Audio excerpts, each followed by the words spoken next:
The federal election has headed into increasingly unpredictable territory, with Kevin Rudd today admitted to hospital to undergo surgery to remove his gallbladder. As the Prime Minister Julia Gillard has tried to fight off an image of Labor disunity this week, Kevin Rudd now says he's happy to campaign for her. He's expected to resume work next week. Political editor Heather Hewitt with more. Hey, I'm a pretty good stirrer too. Exactly 3 weeks of this to go now. Not that the leaders would necessarily be counting as they dash from one city to the next, making their daily campaign announcements in marginal seats. The $16.5 million that we'll put towards a very important stormwater harvesting project here in Adelaide. Do you want to show me what you're doing, Anna? For Tony Abbott, Adelaide was today's chosen location, as he also sought to outdo Labor's focus on the disability area yesterday by unveiling a $314 million plan to give students with a disability an education card to the value of $20,000 a year.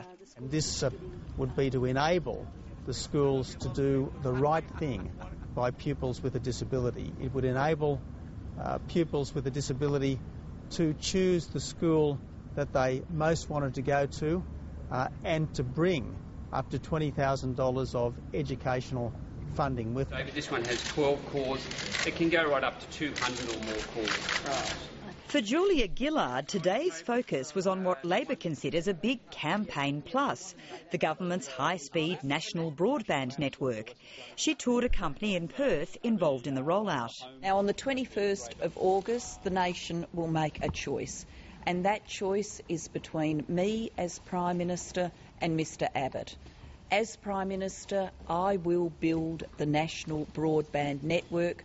Mr Abbott will not. The current government is proposing to spend something like $43 billion, maybe more, and it will be a government-owned monopoly. And let's face it, this is a government which couldn't safely put pink bats into people's roofs. Julia Gillard and her Communications Minister released a series of maps showing 93% of Australian homes, schools and businesses would have access to the fibre network. But at the news conference that followed, half of the questioning was devoted to that constant thorn in the Prime Minister's side, the issue of Kevin Rudd. Have Labor strategists asked Kevin Rudd to campaign outside of his electorate for Labor? Look, I am respecting Kevin Rudd's wishes, and Kevin Rudd's wish is to focus on his electorate of Griffiths. It was a Sydney Morning Herald report today claiming Kevin Rudd had been asked by Labor to campaign for the party outside his own seat that prompted the line of questioning.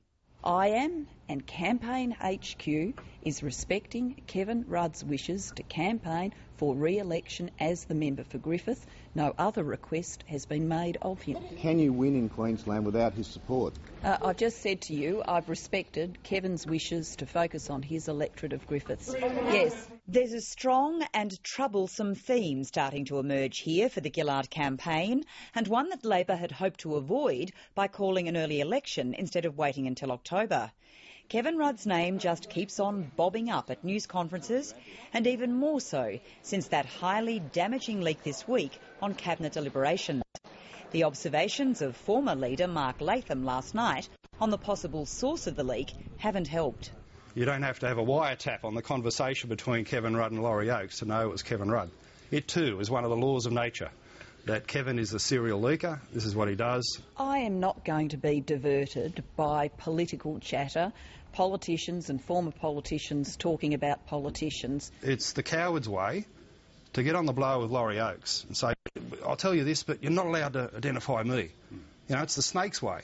So I challenge Kevin Rudd to be a man, to be honest, to have some honour, and actually, if he feels this strongly about it, put his name to his words. You know, I think it's unmanly and beneath a decent Aussie bloke to act this way, let alone an ex-Prime Minister. If this is what senior members of the Labor Party or senior figures in the Labor movement are saying about each other publicly, what do you think they're saying about each other privately?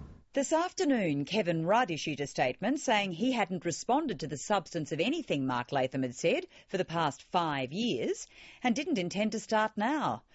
To add to the increasingly unpredictable atmosphere of this campaign, former Democrats leader turned failed ALP marginal seat holder Cheryl Kernot declared she'd be running as an independent Senate candidate in New South Wales. I know it seems unusual, but I despair at the way politics in this campaign is being conducted, and I feel if there's one thing I can do, I can give voice to start some kind of movement for change. To top it all off came the shock announcement of them all late today.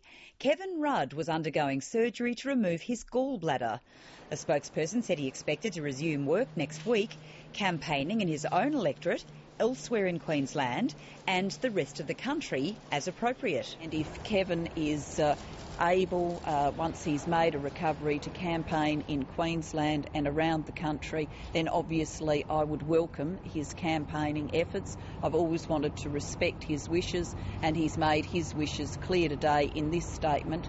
The Prime Minister can only hope that might put an end to the look of disunity in Labor ranks, the very worst look to have on an election campaign. But then this is one like no other. Heather Hewitt with that report.